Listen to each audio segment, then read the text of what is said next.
छा लिखी छा लिखां छा लिखी छा लिखां दुनिया जा सिंधियो हिक मुठ थी सिंध बचायो।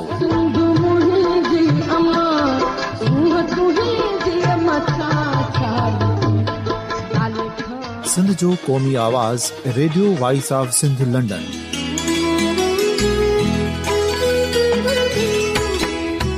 Radio voice of Sindh London पंहिंजी नशरियात में सिंध जी सियासत, समाज, इक़्तिसादियात, तारीख़, क़ौमी उमंगुनि ऐं इख़्लाक़ियात मुतलिक़ सिंध जी हक़ीक़ी तर्जुमानी कंदे प्रोग्रामनि खे असराइतो बणाइण लाइ सिंध जे घण घुरनि ऐं धरतीअ सां प्यार कंदड़ अदीबनि, दानिशवरनि, सहाफ़ियुनि, उस्तादनि, वकीलनि ऐं हर तबिके जे मानवारनि सजणनि खे सिंध में शऊरी इनक़लाब लाइ सहकार जो सॾु ॾियूं था।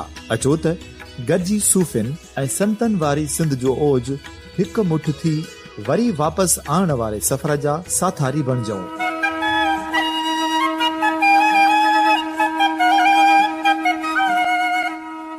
हिक नए सुबुह जी शुरूआत जो पड़ाॾो घर घर, ॻोठ ॻोठ ऐं शहर शहर ताईं पहुचायो। शाल सिंध आबाद ऐं ख़ुशहाल थिए, सिंधी माण्हू सुखियो ऐं सताबो थिए।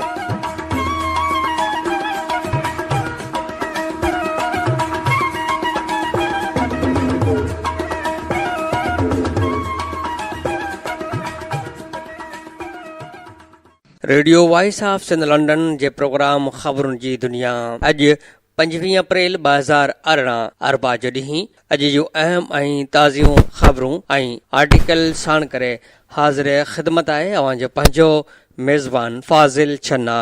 सभ खां पहिरीं अॼु जे अहम ऐं ख़ासि ख़बरुनि ते नज़र विझंदा था हलूं। नए दौरो मां असां वटि अहम ख़बर आहे त काल ॾोकरीअ में चन्ना पुल भरिसां ॻोठ चांडिया जे रहवासी 35 सालनि जे नौजवान वज़ीर अली चांडियो खे नओं देरो पुलिस मुबैना मुक़ाबिलो ॼाणाए मारे छॾियो आहे।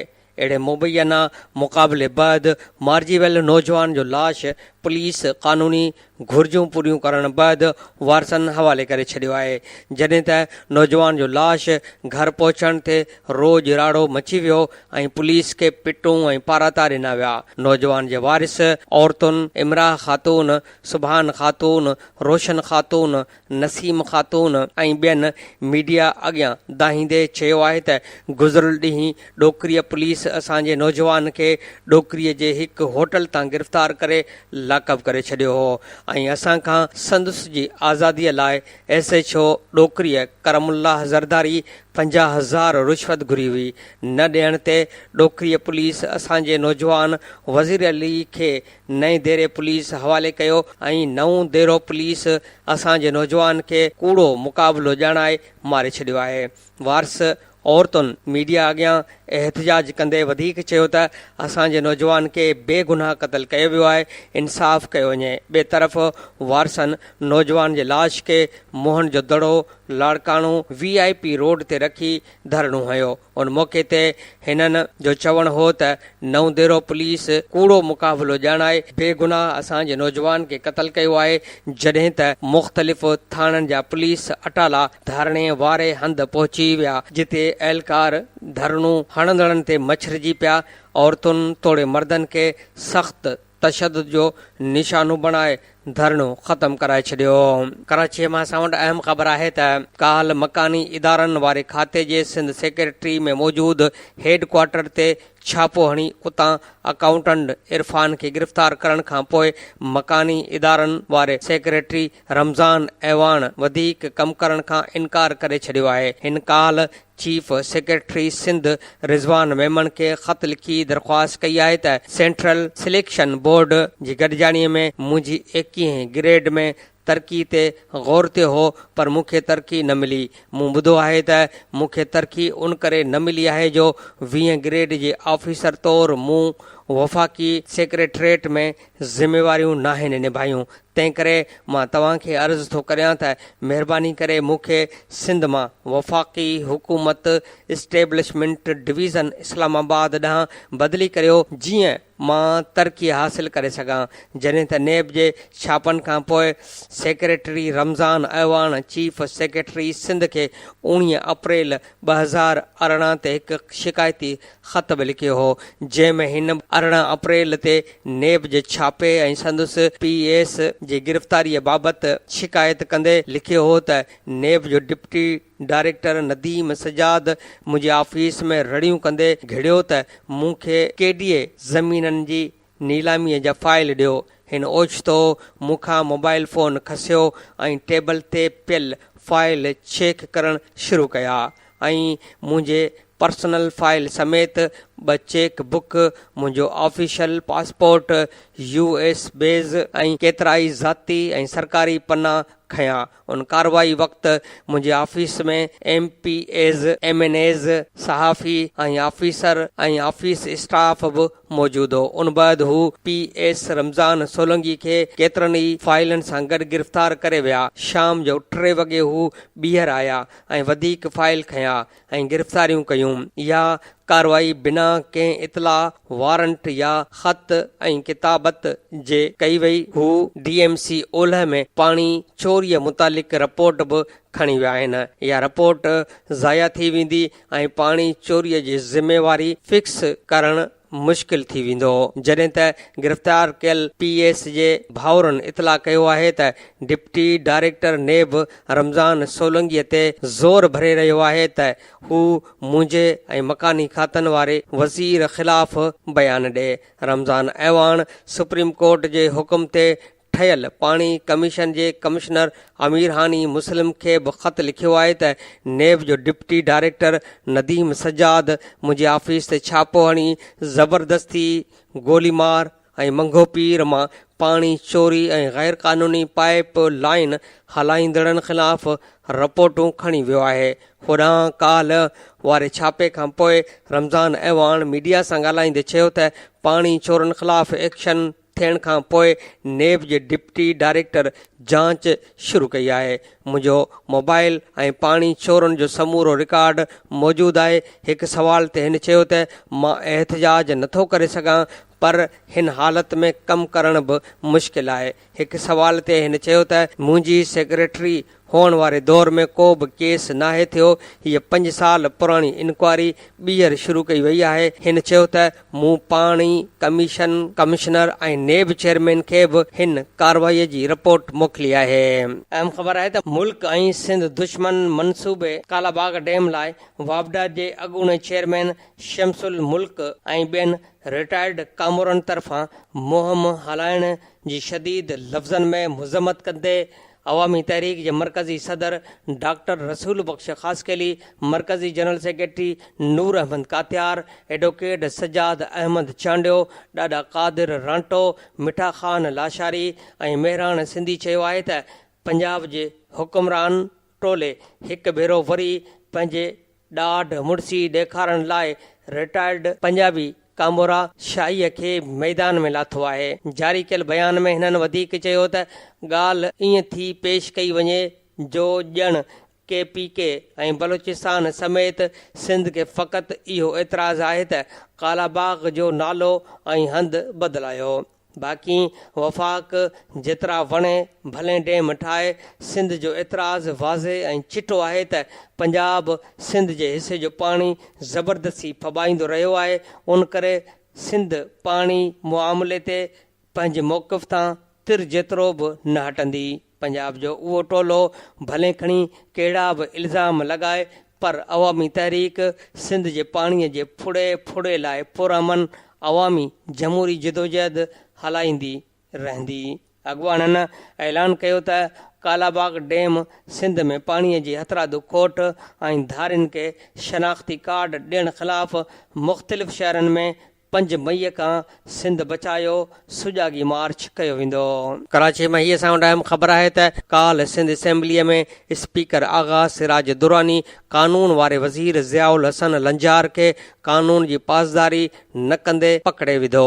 असेंबली कानून मूजिबि ईवान में कंहिं बि मेंबर खे का बि शइ खाइण या पीअण जी इजाज़त नाहे, पर काल कानून वारो वज़ीर ईवान में गुटको खाई रहियो हो, जॾहिं त PPMPA फराज़ डेरो खे बि स्पीकर गुटको खाईंदे ॾिसी वरितो, जंहिं ते आगा सिराज दुरानी कानून वारे वज़ीर खे छंड पटींदे चयो त तव्हांखे जेकॾहिं गुटको खाइणो ई आहे त ईवान मां ॿाहिरि वञी खाओ, हिते अहिड़ी इजाज़त न आहे। जंहिं ते ज़िया लंजार मुआज़रत कई, पर हू ॿाहिरि न वियो, जॾहिं त फराज़ डेरो बि ईवान में वेठो रहियो। अहम सुर्ख़ी आहे त तरक़ियाती बजट ते वफ़ाक़ी हुकूमत ऐं सूबनि विच में इख़्तिलाफ़। 3 वॾनि वज़ीरनि जो एकनिक मां बाइकाट। वज़ीर आज़म जी सदारत में क़ौमी इक़्तिसादी काउंसिल जो इजलास 3 वॾनि वज़ीरनि जो तरक़ियाती बजट ऐं रिथाउनि में नज़रअंदाज़ करण ते एहतिजाज कयो। सिंध, बलोचिस्तान ऐं पख्तूनख्वा जे वॾनि वज़ीरनि बाइकाट कयो। हिननि चयो त असां 2 महीननि लाइ आहियूं, साल जी बजट मंज़ूर करण जो अख़्तियार नाहे। सिंध जे वॾे वज़ीर मुराद अली शाह चयो त वोटिंग जो मशवरो ॾिनो, कोरम टुटण खां पोइ NAC जो इजलास गैर आइनी आहे, असां सप्लीमेंट्रिन बजट ॾींदासीं। पख्तूनख्वा जे वॾे वज़ीर परवेज़ खटक चयो त वफ़ाक़ 6 बजट पेश करण लाइ ज़िद ते बीठल आहे। बलूचिस्तान जे वॾे वज़ीर अब्दुल कुद्दूस चयो त असांजी हिकु बि सिफ़ारिश न मञी वई आहे। अहम सुर्ख़ी आहे त पहिरीं क़ौमी वाटर पॉलिसी ऐं वाटर चैप्टर जी मंज़ूरी ॾिनी वई। CCI जो वज़ीर आज़म जी सदारत हेठि इजलास थियो। 6 वॾनि वज़ीरनि समेत लाॻापियल वज़ीर ऐं अमलदार शरीक थिया।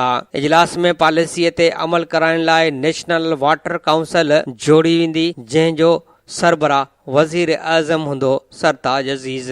पाणी पॉलिसी जी निगरानी लाइ स्टीयरिंग कमेटी बि जोड़ी वेंदी, जंहिंजो सरबराह पाणी वसीलनि वारो वज़ीर हूंदो। वज़ीर आज़म ऐं वॾनि वज़ीरनि पॉलिसीअ ते सहियूं कयूं। नेठ हाइडल नफ़ो अब्बासी ऐं फार्मूला तहत ॾियण लाइ ब्रीफिंग ॾिनी वई। अहम सुर्ख़ी आहे त क़ौमी पाणी पॉलिसी जे दस्तावेज़ में इंकशाफ कयो वियो आहे त सिंध ऐं पंजाब में 10 लख ट्यूब वेलनि ते 55 लख एकड़ फुट पाणी ज़राअत लाइ इस्तेमाल थी रहियो आहे, जेको केनालनि में दस्तियाब पाणीअ खां 20% वधीक आहे। दस्तावेज़ मूजिबि अहिड़ी सूरतहाल सबबि जर जो पाणी तेज़ीअ सां घटिजी रहियो आहे ऐं मुस्तक़बिल में पाकिस्तान अंदरि पाणीअ जो वॾो बहिरान थींदो ऐं सियासी अदम तवजह जे करे बि पाणीअ वारो शोबो बहिरान तरफ़ वधी रहियो आहे। मथां वरी आबादीअ जे वधंदड़ दबाव सबबि ऐं ग्लेशियर जे तेज़ीअ सां पघरजण सबबि पाणीअ जो बहिरान इंतिहाई ख़तरनाक हद तरफ़ वञी रहियो आहे। अहिड़ी सूरतहाल सबबि समुंड जी सतह में इज़ाफ़ो पिणु थी रहियो आहे ऐं पाकिस्तान दुनिया जे 3 अहम ख़तरनाक ख़ितनि में शामिल आहे, जॾहिं त माहौलियाती तब्दीलीअ जे करे बि उन ते मनफ़ी असर पिया आहिनि। दस्तावेज़ मूजिबि त क़ौमी पॉलिसी अचण खां पोइ उन सूरतहाल खे बहितर करण में मदद मिलंदी। ख़बर आहे त साईं GM सैद जे 23 वर्सी अॼु सन में मल्हाई पई वञे। मुख़्तलिफ़ क़ौम परस्त पार्टियुनि जे कारकुननि सन शहर ऐं इंडस हाईवे जे मुख़्तलिफ़ बस स्टॉपनि खे ॻाढ़नि झंडनि ऐं पेना फ्लेक्स बैनरनि सां सिंगारे तयारियूं मुकमल कयूं वयूं। जसकम बशीर ख़ान, जसकम आरिसर, GSN तहरीक सरखी समेत 4 पार्टियुनि जे जलसनि जा पिंडाल पुण तयार कया विया। शेड्यूल मुताबिक़ सन में इंडस हाईवे खां मुख़्तलिफ़ क़ौम परस्त पार्टियुनि जा कारकुन जसकम चेयरमैन सनान ख़ान कुरैशी, अमजद महेसर, जसकम आरिसर जे वक्ती सदर अमीर आज़ाद पंवर, सरमद मीराणी, जस्त जे वक्ती सदर फताह छन्ना जी अॻवानीअ में रैलियुनि जी सूरत में सैयद जी मज़ार ते गुलनि जी चादर चाढ़ण बैदि जलसनि खे ख़िताब कंदा। जिस्म सहतो चेयरमैन सूफ़ी हुज़ूर बख्श ऐं अली नवाज़ बुट, जिस्म रियाज़ जे चेयरमैन रियाज़ चांडियो, नवाज़ शाह भाॾाई, GSN लिबरल फ्रंट जे चेयरमैन नवाज़ ख़ान ज़ौर, जस्त करनाणीअ जे शबीर जमाली ऐं सूर्य सिंधीअ जी अॻवानीअ में साईं GM सैयद जे मज़ार ते हाज़िरी भरी वेंदी। होॾां साईं GM सैयद जे वरसीअ लाइ तयारियूं मुकमल थियण बैदि जामशोर पुलिस तरफ़ां SSP परवेज़ उमराणीअ जी अॻुवाणीअ में अमन अमान जी सूरत हाल जो जाइज़ो वठण लाइ फीलिंग मार्च कयो वियो, जंहिंमें कानून लागू कंदड़ इदारनि जे अटालनि सां गॾु ज़िले जे मुख़्तलिफ़ थाणनि तां वॾे अंग में पुलिस नफ़री शामिल हुई। मार्च दौरान सन शहर ऐं साईं GM सैयद जे मज़ार वारे ग्राउंड खे 2 कलाक ताईं कड़ो चाढ़ियो वियो, जॾहिं त जीअ सिंध जा ॻाढ़ा झंडा ऐं पेनाफ्लेक्स बैनर लाथा विया। मेन बाज़ार चौक, अल्लाह वारो चौक, GM सैयद चौक, मेन स्टाफ, इंडस हाईवे चौक ऐं साईं GM सैयद जे पेरांदीअ खां समूरा झंडा लाथा विया। होॾां ओचितो वॾे अंग में कानून लागू कंदड़ अहलकारनि ऐं पुलिस जे गश्त सबबि शहर में ख़ौफ़ हिरास फैलिजी वियो। अॻूणे वज़ीर आज़म नवाज़ शरीफ़ चयो आहे त नेब जांच करे त चीफ जस्टिस खे जज कीअं बणायो वियो। इन चयो त असांखे ख़बर हुई त नेब मार्शल लॉ जो कानून आहे, पर ग़लती इहा आहे जो ख़तम न करे सघियासीं। इन चयो त वोट खे इज़त ॾियो जो नारो ॻोठ ॻोठ में पखिड़िजी चुको आहे ऐं हाणे इहो मामिलो किथे न रुकंदो। इन चयो त ब्यूरोक्रेसी सियासतदाननि, वॾनि वज़ीरनि ऐं काबीना खे पंहिंजो कमु करण ॾियो, मुदाख़लत न कई वञे। अवाम ऐं सिविल सोसाइटीअ जो बि उन ॻाल्हि ते इतफ़ाक़ आहे त अदलिया में सुधारा थियण घुर्जनि, दॿाए नथो सघिजे। चीफ जस्टिस चयो आहे त वज़ीर आज़म मफ़रूर मुलज़िम सां मिले थो, खेसि कानून जी ख़बर नाहे। इसाक डार त काफ़ी अरसे खां मुल्क खां ॿाहिरि आहे, एतिरो अरसो बीमार कीअं थो रही सघे। डार पेश न थियो त गिरफ़्तारी वारंट जारी करण समेत जेको कुझु समझ में आयो कंदासीं। अहम सुर्खी आहे त NRO मामले ते ज़रदारी, मुशरफ ऐं नेब खे नोटिस जवाब तलब कया विया। NRO बाबति दरख़्वास्त ते सुनवाई थी। सुप्रीम कोर्ट NRO खे अॻु में कलअदम करे चुकी आहे। चीफ जस्टिस चयो आहे त अवामी नोयत जो केस आहे, अरबें रुपयनि जो नुक़सान थियो आहे। NRO कंदड़ ऐं वठंदड़नि खां तफ़ नुक़सान भरायो वञे। दरख़्वास्त गुज़ार छा अवां मुतासिर धुर आहियो?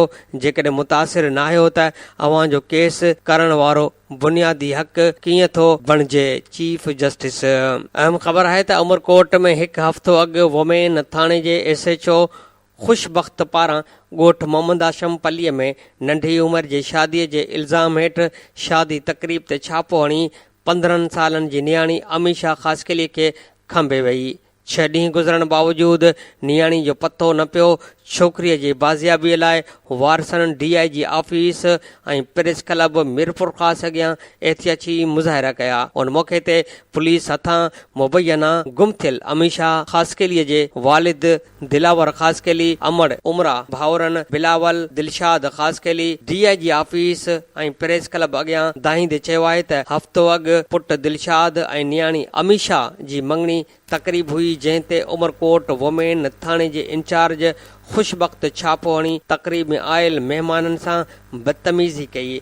महिमाननि लाइ तयारु खाधे खे ज़मीन ते उछलाए छॾियो, जंहिं बैदि नियाणी अमीशा समेत पुलिस थाणे ते खणी आई, जिते असांखे छॾे चयो वियो त अमीशा खे सुभाणे अदालत मां वठी वञिजो। पर हफ़्तो गुज़रण बावजूदि अञा ताईं नियाणीअ जो पतो नाहे, जेका गुम आहे। न वरी वाक़े जो केस दाख़िल थियो आहे। असांजे नौजवान नियाणी गुम हुजण करे घरनि में कोराम मतल आहे। पुलिस ऐं बासर माण्हुनि वॾो ज़ुल्म कयो आहे। अमीशा जे माउ ॿुधायो त सैफुल्ला पलीअ जे घर में कमु कंदी आहियां, जिते सैफुल्ला पली चयो त तुंहिंजी धीअ खे 2-3 ॾींहं लाइ मूं वटि वठी अच, जंहिंजो मुआवज़ो ॾींदुसि। इनकार करण ते बासर सैफुल्ला ऐं ॿियनि पुलिस सां गॾिजी तक़रीब ते छापो हणी नियाणी खे खंयो आहे। वारसनि इल्ज़ाम हणंदे चयो त नियाणी खे वोमेन थाणे जे इंचार्ज बासरनि हवाले कयो आहे, जिते नियाणी जी इज़त ऐं ज़िंदगी खे ख़तरो आहे। बासर असांखे मुख़्तलिफ़ तरीक़नि सां हरासां करण समेत कूड़नि केसनि में फासाइण ऐं मौतमार धमकियूं ॾेई रहिया आहिनि। ॿिए तरफ़ वाक़े जो DIG मीरपुर ख़ासि मज़र नवाज़ शेख पारां नोटिस वठण बैदि SSP उमरकोट DSP फज़ल हक CI इंचार्ज उमरकोट ऐं वुमेन SHO ते मुश्तमिल कमेटी जोड़ी आहे जेका मामले जी जांच करे हफ़्ते अंदरि रिपोर्ट DIG हवाले कंदी। वारसनि IG सिंध DIG मिरपुर ख़ासि ऐं वसवारनि खां मुतालबो कयो त वाक़े जो नोटिस वठी वुमेन थाणे जी इंचार्ज ऐं बाअसर माण्हुनि ख़िलाफ़ केस दाख़िल करे नियाणीअ खे बाज़ियाब कराए इंसाफ़ ऐं तहफ़ुज़ ॾिनो वञे। ॿिए तरफ़ समाजी अॻवाननि रफ़ीक लिगारी, मोहम्मद बख्श कपरी, कानजी राणू, शहज़ादो मलक ऐं ॿियनि DIG पारां जोड़ियल जांच कमेटीअ ते अदम एतमाद जो इज़हार कंदे चयो त छोकिरी उमरकोट पुलिस बासरनि हवाले कई, उहे बासरनि जी कमदारी पिया कनि। जांच SSP मिरपुर ख़ासि या SSP थरपारकर हवाले कई वञे ऐं नियाणीअ खे जल्द बाज़ियाब करायो वञे।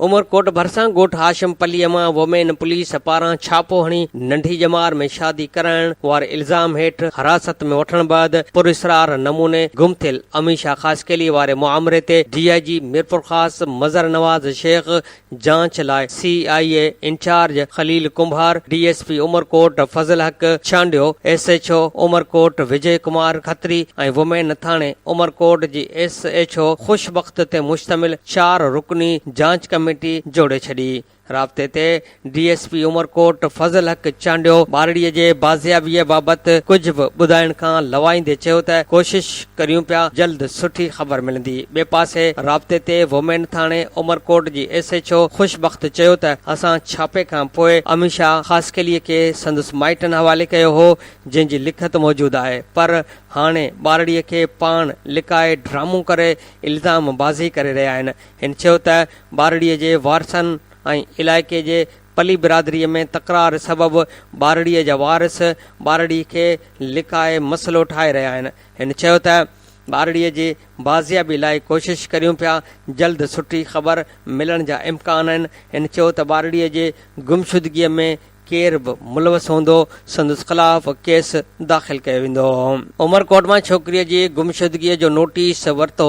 IG सिंध एडी ख्वाजा उमरकोट में 13 सालनि जी छोकिरीअ जी गुमशुदगीअ जो नोटिस वठंदे मिरपुर ख़ासि जे DIG खां रिपोर्ट तलब कंदे खेसि हिदायत कई आहे त उन हवाले सां कार्रवाई कई वञे ऐं ख़ानदान खे तहफ़ुज़ ॾिनो वञे। जॾहिं त IG सिंध शहीद बेनज़ीराबाद मां हमरा जे अगवा जो पुण नोटिस वठंदे DIGs खां रिपोर्ट तलब करे वरिती आहे। अहम सुर्ख़ी आहे त थर जे तकबंदियुनि ते एतिराज़ कंदड़ अॻवान अॼु इस्लामाबाद तलब कया विया आहिनि। अरबाब ग़ुलाम रहीम, डॉक्टर मनोज कुमार मलानी जे अॻवानीअ में ॿिन्ही पार्टियुनि जा अॻवान इस्लामाबाद पहुची विया। ॿिन्ही धुरियुनि जा अॻवान रिकॉर्डी सबूतनि सां पेश थी मर्ज़ीअ वारनि हदबंदियुनि जो फ़ैसिलो वठण लाइ जतन कंदा। धुरियुनि साॻी पुराणियूं हदबंदियूं बरक़रार रखंदे नयनि हदबंदियुनि खे तब्दील करण जो एतिराज़नि में मुतालबो कयो आहे। PP अॻवाननि जो इज़ाफ़ी मुतालबो आहे त डीपलो जो तक ख़तम करे मिठीअ जो ख़तम थियल तक बहाल कयो वञे। मिरपुर ख़ासि मां असां वटि अहम सुर्ख़ी आहे त मिरपुर ख़ासि में छोकिरीअ सां ज़्यादती केस दाख़िल जवाबदार गिरफ़्तार कयो वियो आहे। अदालती हुकुम बैदि टाउन पुलिस केस दाख़िल करे जवाबदार खे गिरफ़्तार करे वरितो आहे। छोकिरीअ खे मेडिकल चेकअप लाइ सिविल अस्पताल आणे संदसि जुज़ा वरिता विया आहिनि। हैदराबाद मां बि असां वटि अहम सुर्ख़ी आहे त हैदराबाद में अदालत 34 सालनि बैदि मुतासिरनि खे प्लाट वापसि ॾियारे छॾियो। सिविल कोर्ट हैदराबाद में इश्तियाक सिद्दीकी 1000 गज़ प्लाट जे मालिकी करे सूट फाइल दाख़िल करायो हो। अदालत 96 ईस्वीअ में इश्तियाक अहमद जी दरख़्वास्त रद्द करे महबूब अली ख़ान जे हक़ में फ़ैसिलो ॾेई छॾियो हो। हाई कोर्ट महबूब अलीअ जी पिटीशन रद्द करे इश्तियाक जे हक़ में फ़ैसिलो ॾिनो। 34 सालनि बैदि धणियुनि खे प्लाट मिली वियो। अदालती हुकुम ते एडिशनल रजिस्ट्रार प्लाट ते ठहियल बंगलो ख़ाली कराए असुल मालिकनि खे कब्ज़ो ॾियारे छॾियो। अॻूणे चीफ जस्टिस चयो आहे त मुल्क में अदालती मार्शल लॉ जो को बि वजूद न आहे। जुडिशरी मार्शल लॉ वारो ख़त यकीन सां चवां थो त नवाज़ लीग वारनि ई जारी करायो आहे। अहम सुर्ख़ी आहे त इस्लाम कोर्ट में स्कूल जे नाक़िस मरमती कम जो जज नोटिस वरितो। सेशन जज मामले जो नोटिस वठंदे DEO खां रिपोर्ट तलब करे वरिती आहे। स्कूल मां पुराणा गार्ड लाथा विया ऐं 2 नंबर सीमेंट लिकाए ॿियो सीमेंट रखियो वियो।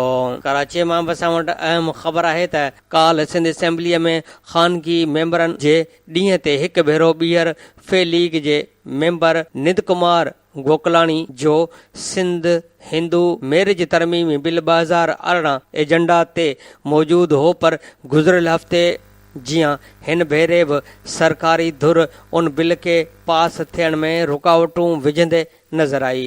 काल हिकु त इजलास ॼाणी वाणी 2.25 कलाक देर सां शुरू कयो वियो ऐं जॾहिं त सवालनि ऐं जवाबनि जो वक़फ़ो मुकमल थियो त निंद कुमार ॿी एजेंडा बाद में खणण जी दरख़्वास्त कंदे स्पीकर आग़ा सिराज दुरानी खां हीअ बिल पेश करण जी इजाज़त घुरी, पर क़ानून वारे वज़ीर ज़ियाउल हसन लंजार उन जे मुख़ालिफ़त कंदे चयो त पहिरियां ॿी एजेंडा मुकमल करियो, तकड़ नाहे जंहिं ते निंद कुमार जी हिमायत में MQM तहरीक इंसाफ़ ऐं नवाज़ लीग मेंबर बि उथी बीठा, जिन पुण निंद कुमार जो बिल पहिरियां खणण जी दरख़्वास्त कई।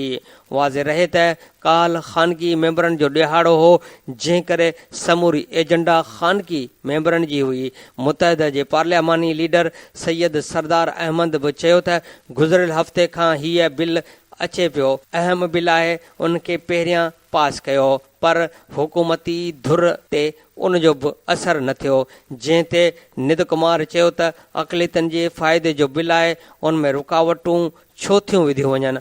उन ते पार्लियामानी मामलनि वारे वज़ीर निसार अहमद खोड़े चयो त हुकूमत ते तनक़ीद कई पई वञे त असां रुकावटूं था विझूं, मां बिल में सवे ग़लतियूं कढी सघां थो, जंहिं ते मुख़ालिफ़ धुर मेंबरनि गोड़ शुरू करे ॾिनो ऐं बिल खे पास करण लाइ नारेबाज़ी कंदा रहिया, पर स्पीकर ऐं निसार खोड़ो खेनि ख़ातिरी कराई त पहिरियां ॿी एजेंडा मुकमल कयो, बाद में बिल बि अची वेंदो। इजलास हले पियो, ओचितो सरकारी धुर जे मेंबर हीर सोहो खे आउट ऑफ टर्न ठहराव पेश करण जी इजाज़त ॾिनी वई, जंहिं सुञाणप कार्डनि जी फीस में वाद ख़िलाफ़ ठहराव पेश कयो, जंहिं बाद स्पीकर फौरी तौर इजलासी मुलतवी करे छॾियो।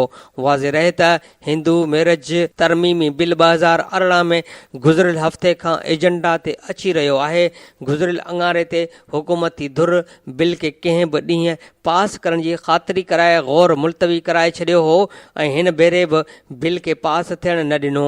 हिंदू मैरिज बिल 2016 में सिर्फ़ु हिंदू जोड़नि जी शादियुनि जी रजिस्ट्रेशन जी तरीक़ेकार ते क़ानून साज़ी थियल आहे, जॾहिं त निंद कुमार तरफ़ां उन में केतिरियूं ई अहम तरमीमूं आंदियूं वयूं आहिनि, जंहिं तहत हिंदू मर्द खे तलाक या औरत खे बि खुल जी इजाज़त मिलंदी। बिल में तरमीम कई वई आहे त तलाक या खुल याफ़्ता मर्द ऐं औरत खे ॿी शादीअ जो बि इख़्तियार हूंदो।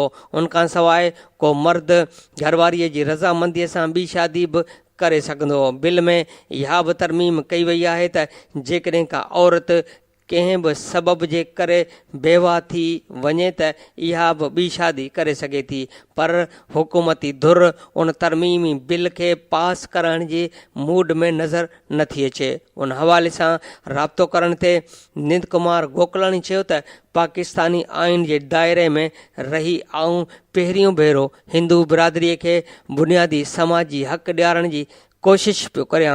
उन लाइ ईवान में पंहिंजी भरपूर कोशिश करे रहियो आहियां। उमेद आहे त हीअ हुकूमत ख़तमु थियण खां अॻु बिल ज़रूरु पास कराईंदुसि। हिकु सवाल ते हिन चयो त ख़बर नाहे त हुकूमती धुर रुकावटूं छो पई विझे। जेकॾहिं हू उन तरमीम जा मुख़ालिफ़ आहिनि त सिधी मुख़ालिफ़त कनि, बाक़ी बिल में रुकावटूं न विधियूं वञनि। अहम सुर्ख़ी आहे त खानपुर वेझो कचे में धनार क़तल हथियारबंद 20 मेंहूं काहे विया। हथियारबंद धनार बाग़ अली तेगाणीअ खे गोलियूं हणी बेदर्दीअ सां क़तल करे छॾियो। पुलिस केस दाख़िल करण लाइ 3 लख रुपया रुशद घुरी रही आहे। मक़तूल जे वारसनि जूं दाहूं। अहम सुर्ख़ी आहे त सखर में हथियारबंदनि जी फायरिंग में आर्मी क्लार्क क़तल पीउ ज़ख़्मी थी पियो। हथियारबंदनि सीशन कोर्ट मां हाज़िरीअ तां मोटंदड़ आसिफ़ खोखर खे क़तल करे छॾियो। फायरिंग में मक़तूल जो वालिद सलामत खोखर ज़ख़्मी थी पियो। इस्पताल दाख़िल हथियारबंद फ़रार थी विया। अहम सुर्ख़ी आहे त कराची में पसंदि परणो कंदड़ ख़ैबर एजेंसी ऐं वासी जोड़ो क़तल। मदीना कॉलोनी में शबीर अमन ऐं वसीम खे घर में गोली हणी क़तल कयो वियो। अहम सुर्ख़ियत घरू वज़ीर नौजवान काशिफ शाह जे वारसनि वटि पहुतो इंसाफ़ जी ख़ातिरी कराई आहे। सोहेल अनवर सियाल पुलिस जे तशदुद में मारिजी वियल नौजवान जे वारसनि सां तज़ियत पुण कई। उन मौक़े ते घरू वज़ीर चयो त जवाबदार खे कानून जे कठड़े में आणे उन्हनि खे सख़्त सज़ा ॾिनी वेंदी। अहम सुर्ख़ियत भर्तियुनि ते पाबंदी केस इस्लामाबाद हाई कोर्ट मुंतक़िल। हफ़्ते में फ़ैसिलो ॿुधाइण जो हुकुम। इलेक्शन कमीशन अख़्तियार वाज़े करे कहिड़े क़िस्म जी भर्तियुनि ते पाबंदी लॻाइणी आहे। चीफ जस्टिस चयो त जेको सूबो पाबंदी खे चैलेंज करणु चाहे थो उहो इस्लामाबाद हाई कोर्ट में दरख़्वास्त दाख़िल करे। इलेक्शन कमीशन जो भर्तियुनि ते पाबंदीअ वारो फ़ैसिलो इस्लामाबाद हाई कोर्ट जे फ़ैसिले ताईं बरक़रार रहंदो। प्रीपोल धांधली रोकण लाइ पाबंदी लॻाई वई। कमीशन जे भर्तियुनि ते पाबंदी नाहे। नवाज़ लीग सिंध जे सदर शाह मोहम्मद शाह चयो आहे त 70 वारी रांदि खेॾी पई वञे। नवाज़ शरीफ़ सां जेको वर्ताव थिए पियो उहो पार्ट ऑफ गेम आहे। हिन खे पानामा बदिरां अकामे ते कढियो वियो। सभु इदारा पंहिंजो कमु कंदा त बहितर रहंदो। अदालत बि पंहिंजे मामलनि में रहे ऐं केस ते नज़र रखे। आसिफ ज़रदारी ऐं यूसुफ रज़ा गीलानी सिराइकी आहिनि। पोइ उन्हनि पंहिंजे दौर में ॾखण पंजाब खे सूबो छो न ठाहियो। सीनेट चेयरमैन जी सीट ते संजराणीअ खे विहारण लाइ बनी गाला खे हुकुम आयो हो। हैदराबाद में प्रेस कॉन्फ्रेंस। दादूअ मां बि असां वटि अहम ख़बर आहे त दादूअ में उरड़ी वबाई सूरतार इख़्तियार करे वई आहे। उरड़ीअ सबबि शहीद मखदूम बिलावल भरिसां ॻोठ सूमर कमराणीअ में 16 महीननि जी नींगरी ईमान धीअ फ़हीम कमराणी फ़ौत थी वई आहे।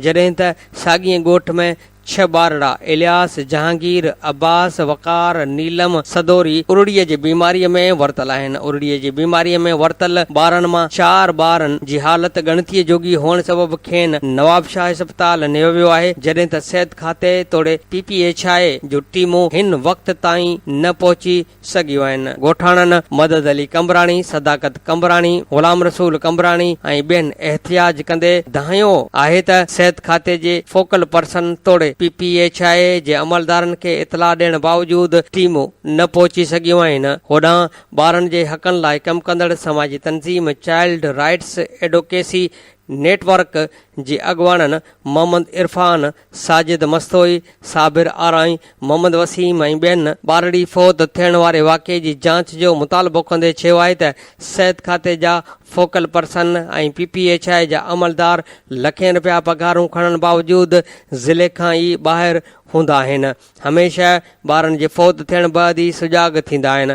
हिननि चयो त पोलियो जे ख़ात्मे लाइ पूरे ज़िले जे ॿारनि जी पोलियो खां बचाव जा पुड़ा पीआरिया वेंदा आहिनि त पोइ उरड़ीअ जे बचाव लाइ पूरे ज़िले में वैक्सीन छो नथी कराई वञे। होॾां ॿारनि जे तहफ़ुज़ लाइ क़ाइमु कयल child protection unit incharge Nahid Qazi जो चवणु आहे त ज़िले अंदरि हलंदड़ साल 12 ॿार उरड़ीअ सबबि फ़ौत थिया आहिनि। हिन चयो त उरड़ीअ विघे ॿारड़ी जे फ़ौत थियण ते अफ़सोस आहे। सिहत खाते ऐं PPHI खे घुर्जे त ॿारनि जे फ़ौत थियण खां अॻु ई बचाव जी वैक्सीन कनि। भान लॻभॻि उरड़ीअ सबबि ॿारड़ी फ़ौत थी वई, तइदाद 7 थी वियो। ॻोठाणनि जो बि एहतियाती मुज़ाहिरो। भानसैदाबाद भरिसां सामताणी ॻोठ में उरड़ीअ सबबि 3 वरनि जी ज़ैनब धीअ मोहम्मद उस्मान ब्रह्माणी फ़ौत थी वई। वाज़े रहे त भानसैदाबाद भरिसां उरड़ीअ सबबि फ़ौत थियल ॿारनि जो अंग वधी 7 थी वियो आहे। जॾहिं त केतिरनि ई ॻोठनि में वधीक ॿारड़ा उरड़ीअ में वरतल आहिनि जिन जी सिहत खाते पारां का बि वाहिर नाहे कई वई। मिठी ऐं कलोई मां बि असां वटि अहम ख़बर आहे त थर जी वॾी आबादीअ खे ज़रात तोड़े पीअण जो पाणी पहुचाईंदड़ ऋण शाख में लाॻीतो पाणीअ जी खोट ऐं शाख जे कपरनि ते गैर क़ानूनी कब्ज़ा न हटाइण ख़िलाफ़ शहरियुनि ऐं आबादगारनि मिठी शहर ऐं कलोईअ में धारदार एहतियाती मुज़ाहिरा करे धरणा हया। उन सिलसिले में कलोईअ जे आबादगारनि हनीफ़ इसहाक लुंड ऐं ॿियनि कलोईअ में एहतियाती मुज़ाहिरो करे एहतियाती धरणो हयो। ॿिए तरफ़ आबादगारनि ईसा लुंड, रमज़ान लुंड ऐं ॿियनि मिठीअ में साफ़ नाडो एहतियाती मुज़ाहिरो करे धरणो हयो। आबादगारनि दाहींदे चयो आहे त वाटर कमीशन जे सरबराह अमीर हानी मुस्लिम ऋण शाख तां कब्ज़ा हटाइण ऐं हंगामी बुनियादनि ते ऋण शाख में पाणी ॾियण वारे हुकम ते अमलदारनि अञा ताईं अमल नाहे कयो। ऋण शाख में हिकु त पाणीअ नाहे, ॿियो वरी कब्ज़े माफ़िया गुलमोरी सतूं मैल ताईं कब्ज़ा करे दुकान घर ऐं वाड़ा क़ाइमु करे गंद कचिरो शाख में उछलाए रही आहे। उन करे पाणी गंदो थियण करे इलाइक़े में बीमारियूं पखिड़िजी वयूं आहिनि। ताज़ो वाटर कमीशन जे हुकम ते सॼी सिंध में ऑपरेशन करे हद दख़लियूं हटायूं वयूं, पर थर जे अधु आबादीअ खे साफ़ पाणी मुहैया कंदड़ शाख तां आपाशी ऐं रेवेन्यू अमलदारनि रुश्वत वठी कब्ज़ा हटाइण बदिरां शाख जे कपरनि जी सफ़ाई करे कब्ज़े माफ़िया ख़िलाफ़ का बि कार्रवाई नाहे कई, जॾहिं त 80 फुट हद दख़लियूं हटाइण वारे हुकम ते कामोरा बासर कब्ज़ा माफ़िया खे रिलीफ ॾेई रहिया आहिनि। सुप्रीम कोर्ट जे चीफ जस्टिस ऐं वाटर कमीशन जे सरबराह खे अपील था करियूं त ऋण शाख जे कपरनि तां 80 फुट इंक्रोचमेंट हटाए फौरी पाणी ॾिनो वञे। ॿिए तरफ़ ख़बरूं मीडिया में अचण बैदि असिस्टेंट कमिश्नर समीउल्ला संजराणी मुख़्तियारकार ऐं रेवेन्यू अमलदारनि गॾिजी सतूं मैल शहर जो दौरो कयो ऐं गैर क़ानूनी थियल अॾावतुनि जो जाइज़ो वरितो। क़ौमी अवामी तहरीक जे मरकज़ी सदर अयाज़ लतीफ़ पलीजे चयो आहे त पीपी हुकूमत में सिंध जा इदारा तबाह, ॻोठ ऐं शहर कचरो थी विया आहिनि। निगरान हुकूमत लाइ करप्ट फोरन जो गठजोड़ क़बूल न कयो वेंदो। ग्रैंड डेमोक्रेटिक अलायंस हिकु निशान ते इलेक्शन विढ़ंदी। सिंध में ईंदड़ हुकूमत जी GDA ठाहींदी। एहतिसाब तॾहिं सही सम्झियो वेंदो जॾहिं सिंध जा करप्ट हुक्मरान बि गिरफ़्तार थींदा। वज़ीरनि ऐं ऑफिसरनि जे घरनि मां किरोड़ें रुपया ऐं सोन जूं सिरूं मिली रहियूं आहिनि। सिंध में हारी मज़दूर ऐं सरकारी मुलाज़िम परेशान आहिनि। निगरान हुकूमत लाइ समूरियुनि सियासी पार्टियुनि सां मुशावरत कई वञे। Radio voice of Sindh London जे प्रोग्राम ख़बरुनि जी दुनिया में अॼु जो अहम ख़बरूं अवां जे समातुनि जे नज़र कयमि। अवां जी समातुनि ताईं radio voice of Sindh London. Radio voice of Sindh London जे प्रोग्राम ख़बरुनि जी दुनिया में हाणे अवां जे समातुनि जे नज़र कंदा था हलूं अॼु जी अहम रिपोर्ट। अॼु जी अहम रिपोर्ट तहरीर कई आहे एस महदी शाह। रिपोर्ट जो उनवान आहे त मक़तूल शागिर्द काशिफ शाह जे रत सां इंसाफ़ थींदो। एस महदी शाह पंहिंजी रिपोर्ट में लिखे थो त पुलिस पारां पंहिंजो मुक़ररु कयल कानूनी हदूं ओरांगे चादर ऐं चौदीवारीअ जो तक़दुस पायमाल करणु आम रवाजी ॻाल्हि आहे, पर उन ॻाल्हि में को शक कोन्हे त जीअं जीअं वक़्तु गुज़रंदो पियो वञे तीअं तीअं पुलिस जे अहिड़ियुनि ज़ालमानीनि ऐं अदालत खां मथां क़तल जी कार्रवायुनि में घटिताई ईंदी पई वञे।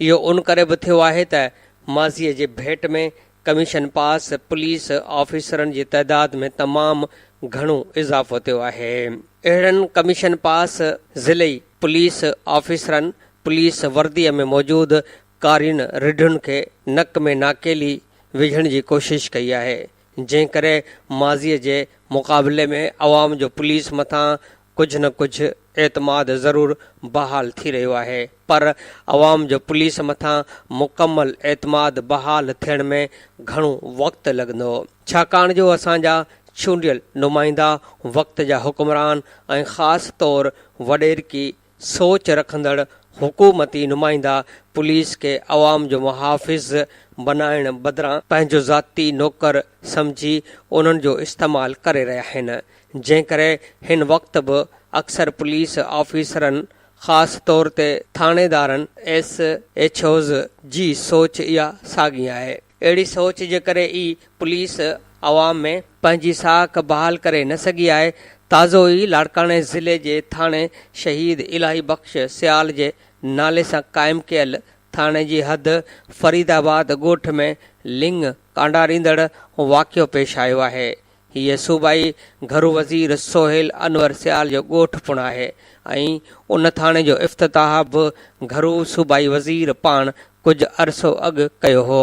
उन ॻोठ में पुलिस अहलकारनि इख़लाक़ जूं हदूं ऐं कानून जा लीका लताड़ींदे मुबैना चोरीअ जे वाक़े जी फ़रियाद ते खोजी कुतनि जे निशानदहीअ ते चादर ऐं चौदीवारीअ जो तक़दुस पाईमाल कंदे सैयदनि जे घर ते काह करे ॿिनि शागिर्दनि खे गिरफ़्तार करे खेनि तशदुद जो निशानो बणाए हिकु शागिर्द खे मुबैना तौरु क़तल करे छॾियो आहे। अहिड़ी वहशियाणी कार्रवाईअ ख़िलाफ़ मक़तूल शागिर्द 16 सालनि जे काशिफ शाह जे वारसनि न सिर्फ़ एहतजाज कयो पर सिंध सैयद एसोसिएशन जे ज़िली ऐं सूबाई उहिदेदारनि सैयद शहाबुद्दीन शाह ऐं ॿियनि लाड़काणे प्रेस क्लब में अलॻि अलॻि प्रेस कॉन्फ्रेंसूं करे इंसाफ़ जी घुर कई ऐं चयो त लाड़काणे भरिसां फरीदाबाद ॻोठ में पुलिस ऐं कुझु बासर माण्हुनि सैयद ज़ात जे घरनि में घिड़ी चादर ऐं चौदीवारी जो तक़दुस पाईमाल कंदे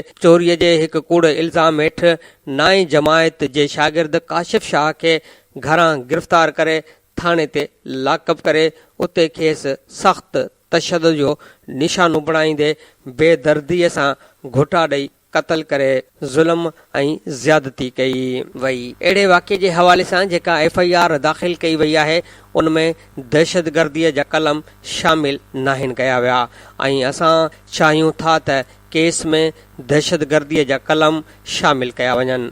असांजो मुतालबो आहे त वाक़े में मुलवस जेके बि जवाबदार आहिनि उन्हनि खे गिरफ़्तार कयो वञे। उनखां पोइ फ़ैसिले या ठाह समेत ॿियनि मामलनि ते गौर वीचार करे सघिजे थो।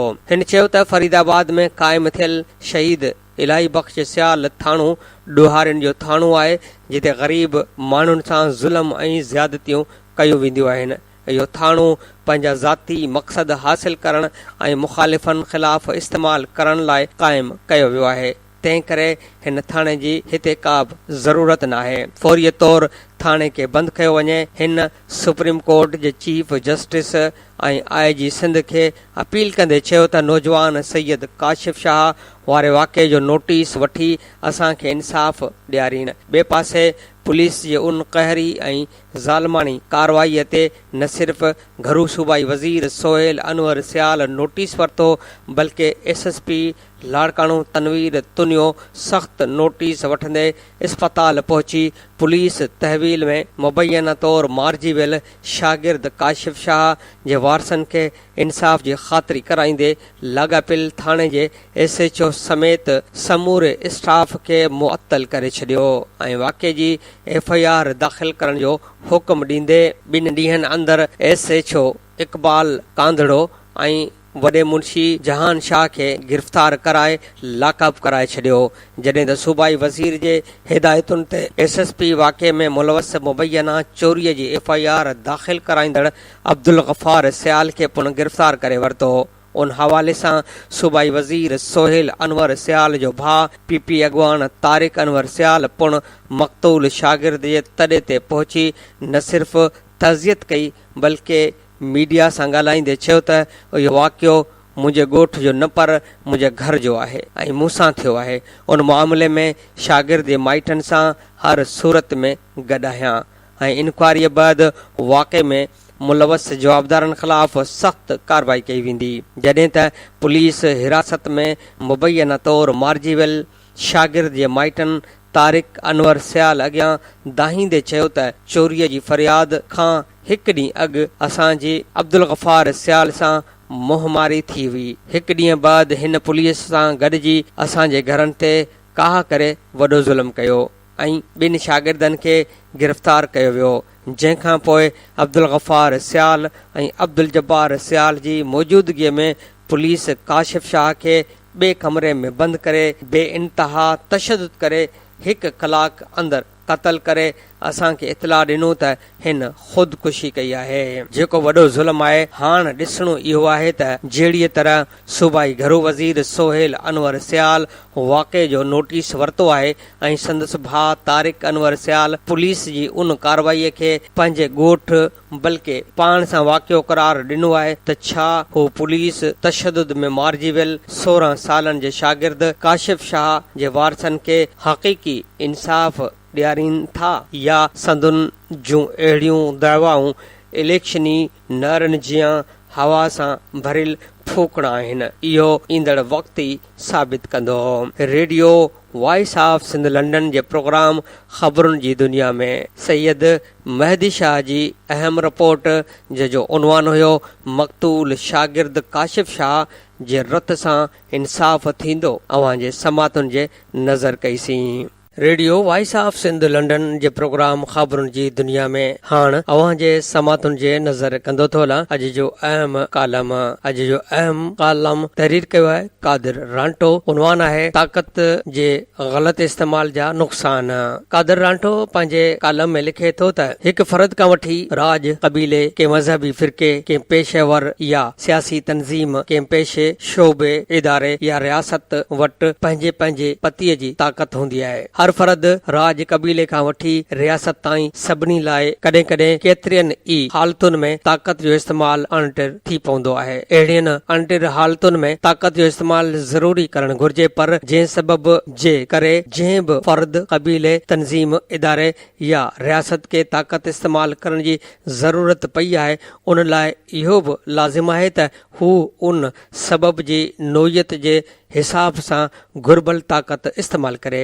जहिड़े नमूने किन अणटिण हालतुनि में किन मसइलनि खे हल करण लाइ ताक़त जो इस्तेमाल ज़रूर हुजे पर न कयो वञे त उहो बि नुक़सानकार थींदो। तहिड़े ई नमूने ज़रूरत खां वधीक ताक़त जो इस्तेमाल ग़लति ऐं इंतिहाई नुक़सानकार हूंदो आहे।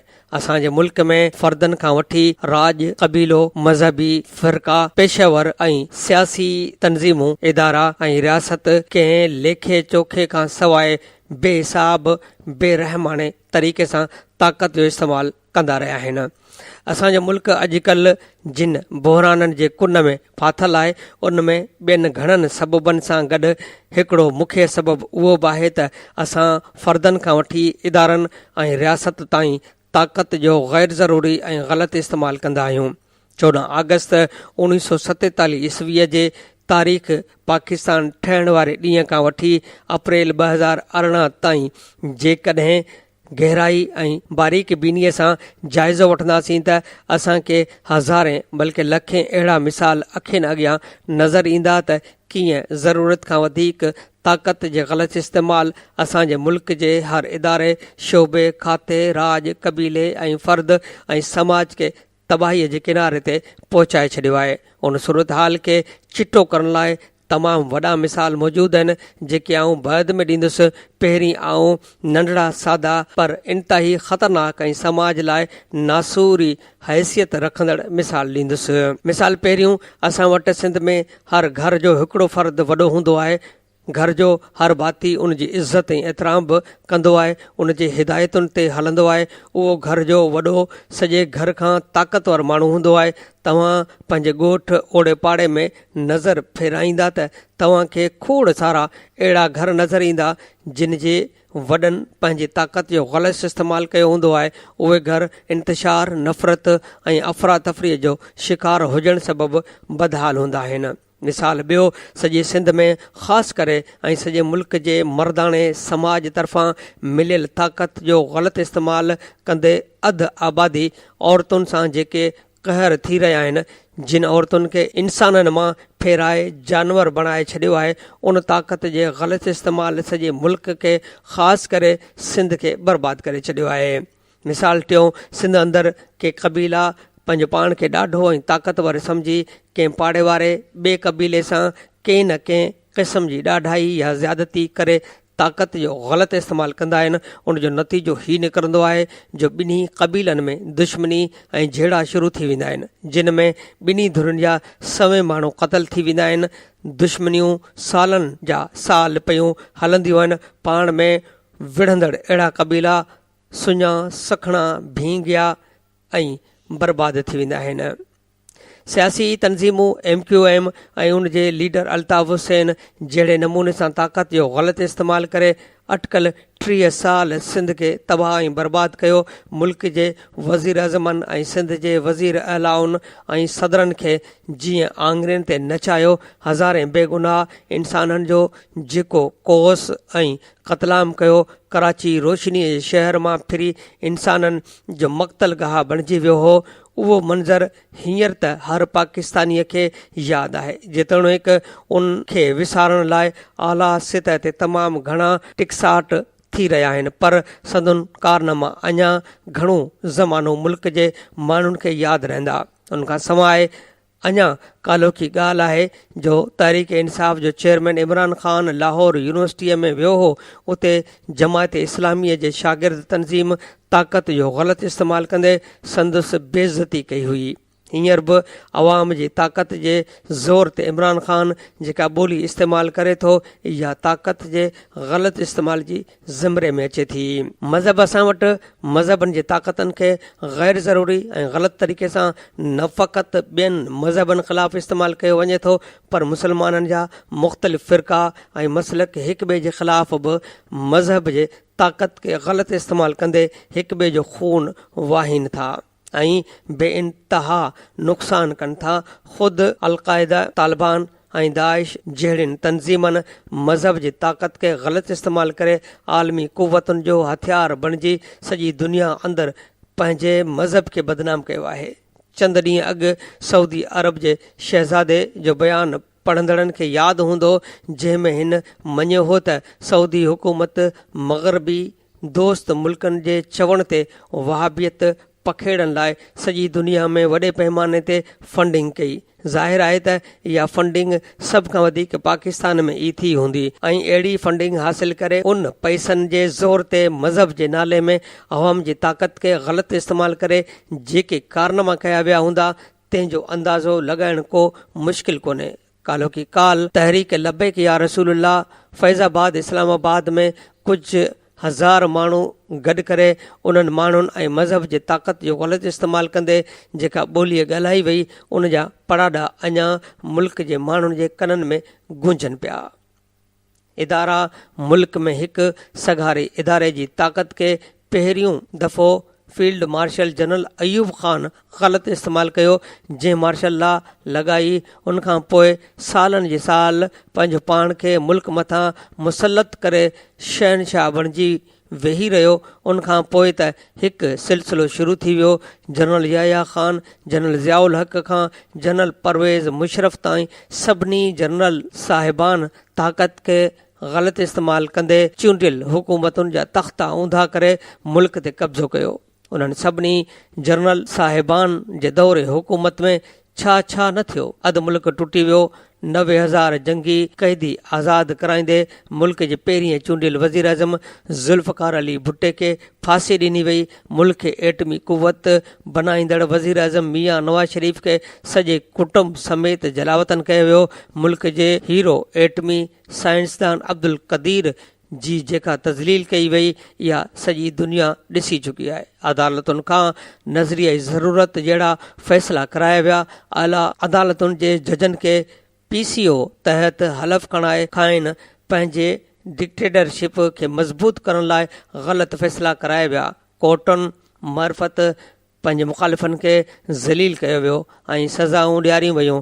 क़ौमी वक़ार ऐं ख़ुददारी खे तबाह करे सॼी दुनिया अंदरि मुल्क खे बदनाम, ख़्वार ऐं बेवक़तो बणायो वियो। सदर साहिबान आमरनि खां पोइ सदर ग़ुलाम इसहाक़ ख़ान ऐं सदर फारूक लिगारी पंहिंजे ताक़त जो नाजाइज़ इस्तेमालु कंदे वफ़ाक़ी ऐं सूबाई हुकूमतूं घर भीड़ियूं कंदा, चूंडियल असेंबलियूं टोड़ींदा, जमहूरियत जी ख़िदमत ऐं दुनिया अंदरि मुल्क जे नालो रोशन कंदा रहिया। मीडिया पाकिस्तान अंदरि मीडिया हिकु अहिड़ी ताक़तवर तरीन इदारो आहे जंहिंखां समूरनि ताक़तवर इदारनि जा ताक़तवर माण्हू कन हणनि था। मीडिया वारनि पंहिंजे लाइ उहो मशहूरु करे छॾियो आहे त कंहिं तमामु नंढड़े स्टेशन जे सहाफ़ीअ खां वठी कंहिं तमामु वॾे सहाफ़ी, तजीज़े निगार या एंकर पर्सन ताईं सहाफ़त सां लाॻापियल को बि माण्हू कूड़ नथो ॻाल्हाए सघे, न करपट थी सघे थो, न जानबदार थी सघे थो,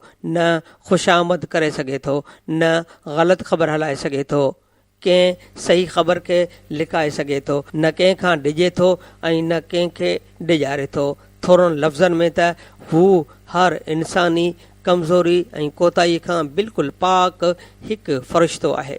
इहो ई सबबु आहे जो चीफ जस्टिस ऑफ पाकिस्तान खे डॉक्टर शाहिद मसूद केस में साफ़िन खे अदालत में घुराए इहो ॾेखारण ऐं साबित करण जी ज़रूरत पेश आई त तव्हां जे हम पेशा के माण्हू जा हीअ प्रकार आहिनि। इहे तौहीन पाण पंहिंजे अखियुनि सां ॾिसो। मतां सुभाणे चओ त असांजे फ़रिश्ता सिफ़त साथीअ सां का ज़्यादती थी आहे। बहरहाल किन चंद आङिरियुनि ते ॻणनि जेतिरनि सहाफ़िन खे छॾे बाक़ी ॿियनि खे ॾिसबो त उहे बेइंतहा हद ताईं पंहिंजी ताक़त जो ग़लति इस्तेमालु कनि था।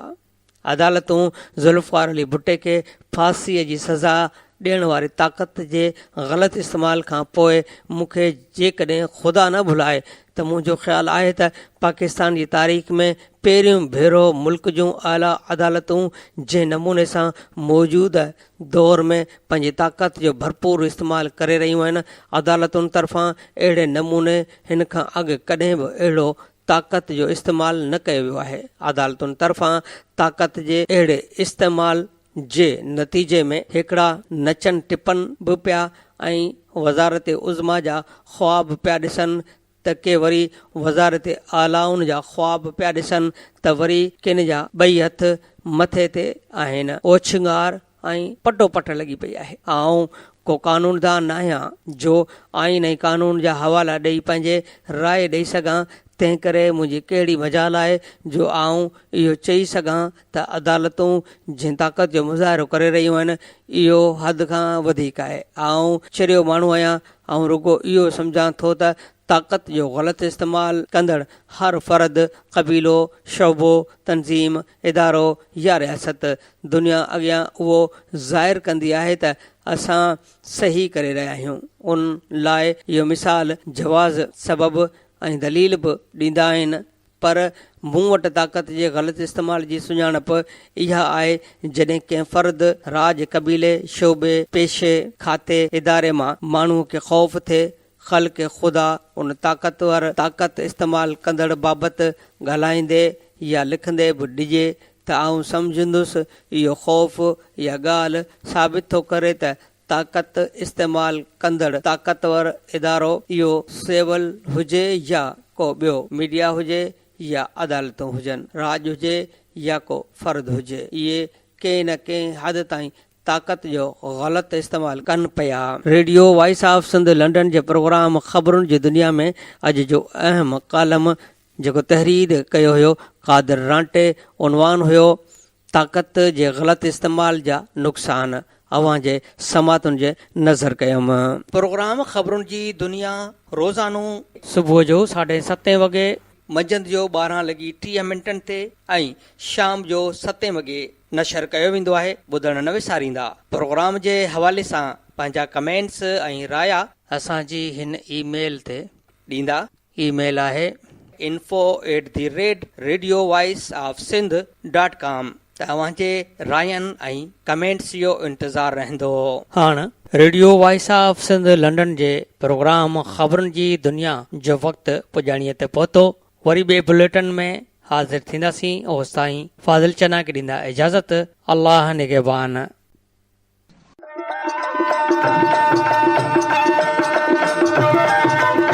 दुनिया जो पहिरियों Sindhi web radio, radio voice of Sindh London पंहिंजी नशरियात में सिंधी कम्यूनिटीअ जो क़ौमी, समाजी ऐं सक़ाफ़ती तर्जुमान जी हैसियत में कमु करे रहियो आहे। मुख़्तलिफ़ प्रोग्राम ऐं लोक मौसीक़ी वसीले दुनिया जे सिंधियुनि खे हिकु लड़ीअ में पोइण जी कोशिश करे रहियो आहे। Radio voice of Sindh London खे सिंधी वॾे अंग में ॿुधी रहिया आहिनि। रेडियो खे अञा वधीक बहितर प्रोग्रामनि में मुस्तक़िल बुनियादनि ते हलाइण लाइ सिंधी कम्यूनिटी पारां माली सहकार जी ज़रूरत आहे। सिंधियुनि जो क़ौमी आवाज़ radio voice of Sindh London कारोबारी न पर निज सिंधी कम्यूनिटी बेस्ड रेडियो आहे। माली सहकार लाइ बैंक अकाउंट जा तफ़सील रेडियो जी वेबसाइट ते मौजूदु आहिनि।